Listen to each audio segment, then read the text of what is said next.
नमस्कार दोस्तों, स्वागत है आपका जेबीबी क्लासेस के ऑनलाइन प्लेटफॉर्म पर। जैसा कि आप सबको पता है, अपन पढ़ रहे हैं चैप्टर मानव नेत्र तथा रंग बिरंगा संसार।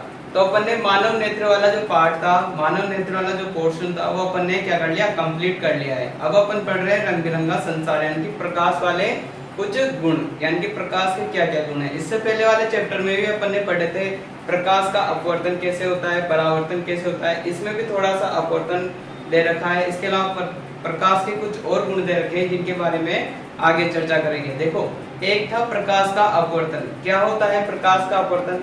आप सब, मुझे उम्मीद है आप सब अच्छे बच्चे हैं, आप सबको पता होगा कि प्रकाश का अपवर्तन क्या होता है। जब प्रकाश किसी माध्यम से गति करता हुआ किसी अन्य माध्यम में प्रवेश करता है, तो वो अपने पथ से विचलित हो जाता है। इसे क्या कहते हैं? प्रकाश का अपवर्तन। आज अपन चर्चा करेंगे कि प्रिज्म के द्वारा प्रकाश का अपवर्तन कैसे होता है। देखो, प्रिज्म नया शब्द है आपके सामने, प्रिज्म। प्रिज्म क्या होता है? प्रिज्म एक त्रिभुजाकार स्लेब होती है कांच की। कैसी होती है? त्रिभुजाकार स्लेब होती है। इसके पीछे भी ऐसे कैसी चलती रहेगी। देखो, इसके दो पृष्ठ होते हैं त्रिभुजाकार, आगे और पीछे, और बीच में ये आयताकार पृष्ठ लगे होते हैं। ठीक है, क्या लगे होते हैं? आयताकार पृष्ठ। और ये आगे भी त्रिभुजाकार है, पीछे भी कैसा रहेगा? त्रिभुजाकार रहेगा। तो ये क्या कहलाता है? प्रिज्म। देखो, दो तो इसके आधार पृष्ठ होते हैं त्रिभुजाकार, और तीन पार्श्विक पृष्ठ होते हैं। कौन से? आयताकार। इसे क्या कहते हैं? प्रिज्म। प्रिज्म किसे कहेंगे? प्रिज्म कांच का एक स्लेब होता है। ये किससे बना होता है? पूरा कांच से बना होता है। किससे बना होता है? कांच से बना होता है, जिसमें दो त्रिभुजाकार आधार पृष्ठ और तीन आयताकार पार्श्व पृष्ठ होते हैं। यानी कि दो तो कौन से? ये त्रिभुजाकार आधार पृष्ठ होते हैं, और तीन कौन से होते हैं? आयताकार, जिनको पार्श्व पृष्ठ बोलते हैं। इस ज्यामिति को क्या बोलेंगे? प्रिज्म बोलेंगे। इसमें किस प्रकार से प्रकाश का अपवर्तन होगा, उसके बारे में चर्चा करते हैं। देखो, प्रकाश का अपवर्तन होने के लिए माध्यम अलग अलग होना जरूरी है। तो दिख रहा है बाहर तो क्या है? वायु है। क्या है? वायु। और ये किससे बना होता है? कांच का बना होता है। तो बताओ, दोनों पदार्थ अलग अलग हो गए ना, तो क्या होगा? प्रकाश का अपवर्तन होगा। जैसे मान लो यहाँ से कोई किरण इसमें प्रवेश करेगी। क्या करेगी? प्रवेश। ये क्या है? प्रकाश की कोई किरण आई। अब देखो, इस पर अभिलंब बनाते हैं। ये जो पृष्ठ है, इसके लंबवत अभिलंब बनेगा। तो ये मैंने क्या बना दिया? इसमें अभिलंब बना दिया। क्या बना दिया? अभिलंब। अभी जाना तो इधर चाहिए था, इस किरण को किधर जाना चाहिए था? इधर जाना चाहिए था। और अपन क्या जानते हैं कि जब प्रकाश किरण विरल माध्यम से सघन माध्यम में प्रवेश करती है, तो अभिलंब की तरफ झुक जाएगी। तो ये इधर नहीं जाएगी और इस अभिलंब की तरफ झुक जाएगी थोड़ा सा। ठीक है, ये सीधा हो जाएगी। अब फिर ये कांच के अंदर थी, अब कांच के अंदर है, तो ये बाहर क्या है? वायु। अब सघन से किस में जा रही है? विरल में जा रही है। तो अभिलंब किससे दूर हटेगी। तो पहले अभिलंब ड्रॉ करो।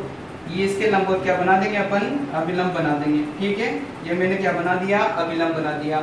अब इसको ऐसे सीधा जाना चाहिए था, पर ये क्या करेगी? अभिलंब से दूर हटेगी। तो दूर हटने के लिए ऐसे घूम जाएगी। ठीक है ना। तो ये क्या हो गया? प्रकाश का अपवर्तन हो गया। किसके द्वारा हो गया? प्रिज्म के द्वारा हो गया। अब इसको थोड़ा सा नामांकित करते हैं।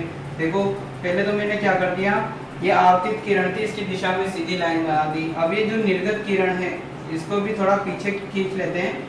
ठीक है ना। जो ये आपतित किरण है, मतलब इसका आपतन हो रहा है, ये किस पर गिर रही है? बोलेंगे आपतित किरण। क्या बोलेंगे? आपतित किरण। तो इसको मैं नाम दे देता हूँ PQ। तो PQ क्या है? आपतित किरण है। ठीक है। फिर QR क्या है? अपवर्तित किरण। क्योंकि इसका क्या हो रहा है? अपवर्तन हो रहा है, तो ये क्या कहलाएगी? अपवर्तित किरण। अब ये प्रिज्म से बाहर निकल रही है, मतलब एग्जिट हो रही है, तो इसको कौन सी किरण कहेंगे? निर्गत किरण, मतलब बाहर निकलने वाली किरण। तो इसको मैं नाम दे देता हूँ RS। क्या नाम दे दिया? RS। RS क्या है? निर्गत किरण है। ठीक है। इसके अलावा बात करते हैं कोणों की। देखो, आपतन कोण कौन सा होता है? आपतित किरण द्वारा अभिलंब के साथ बनाया गया कोण। आपतित किरण का अभिलंब के साथ बनाया गया कोण क्या कहलाएगा? I। I को किससे लिखते हैं? आपतन कोण। ठीक है ना। I क्या होता है? आपतन कोण। और अपवर्तित किरण का अभिलंब के साथ कोण क्या होता है? अपवर्तन कोण। इसको मैंने लिख दिया छोटे r से। ठीक है, ये देखो r क्या है? अपवर्तन कोण है। ठीक है। इसके बाद अभी जो निकलने वाली किरण है, मतलब निर्गत किरण है, यह अभिलंब के साथ जितना कोण बनाएगी, इसको बोलेंगे निर्गत कोण। क्या बोलेंगे? निर्गत कोण। इसको E से डिनोट करेंगे। देखो, E क्या है? निर्गत कोण है। इसके अलावा एक स्पेशल कोण बनता है, यहाँ पर एक विशेष कोण बनता है। कैसे? अब अपन क्या जानते हैं कि प्रिज्म एक विशेष आकृति का है, त्रिभुजाकार है ना। तो ये आपतित किरण इस दिशा में जा रही थी, लेकिन जो निकलने वाली किरण है वो इस दिशा में आ रही है, मतलब इनके बीच में कितना कोण बना, ठीक है ना। देखो आपतित किरण की दिशा, आपतित किरण की दिशा ऐसे ऐसे, ठीक है ना, और निर्गत किरण की दिशा कैसे, ऐसे।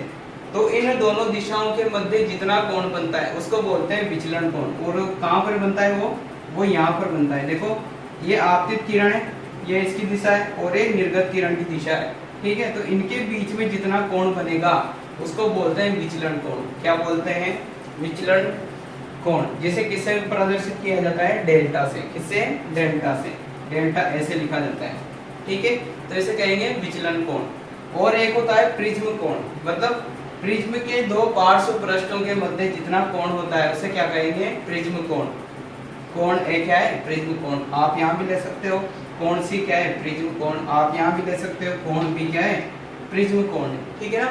तो इनकी परिभाषा पढ़ते हैं। देखो प्रिज्म कोण क्या होता है, प्रिज्म के दो पार्श्व पृष्ठों के बीच के कोण को क्या कहेंगे, प्रिज्म कोण। अब दो पार्श्व पृष्ठ को ऐसे भी ले लो, या तो ये ले लो दोनों, तो इनके बीच के कोण को क्या कहेंगे, प्रिज्म कोण। या फिर इन दोनों को ले लो, इनके बीच के कोण को क्या कहेंगे, प्रिज्म कोण। या फिर इन दोनों को ले लो, इन दोनों के बीच के कोण को क्या कहेंगे, प्रिज्म कोण। तो बात आ गई होगी समझ में, प्रिज्म कोण क्या होता है। प्रिज्म के दो पार्श्व पृष्ठों के बीच के कोण को क्या कहते हैं, प्रिज्म कोण। बात करते हैं विचलन कोण की। देखो विचलन कोण क्या बताया था मैंने, आपतित किरण की दिशा और निर्गत किरण की दिशा के मध्य बनने वाला कोण क्या कहलाएगा, विचलन कोण। देखो विचलन कोण प्रिज्म की विशेष आकृति के कारण निर्गत किरण आपतित किरण की दिशा से एक कोण बनाती है, इसे क्या कहते हैं, विचलन कोण। तो ये एक एक नंबर में ये परिभाषाएं आप लोगों से पूछ ली जाती है। तो ये अपन ने पढ़ा प्रकाश का अपवर्तन किसके द्वारा, प्रिज्म के द्वारा। प्रिज्म क्या होता है, दो त्रिभुजाकार आधार पृष्ठों और तीन आयताकार पार्श्व पृष्ठों से मिलकर बनी कांच की आकृति क्या कहलाती है, प्रिज्म कहलाती है, ठीक है। आई होप आप सबको अच्छे से समझ में आया होगा। फिर भी अगर कोई आपको डाउट रहता है तो आप कमेंट बॉक्स में अपना डाउट लिख सकते हैं। Thank you.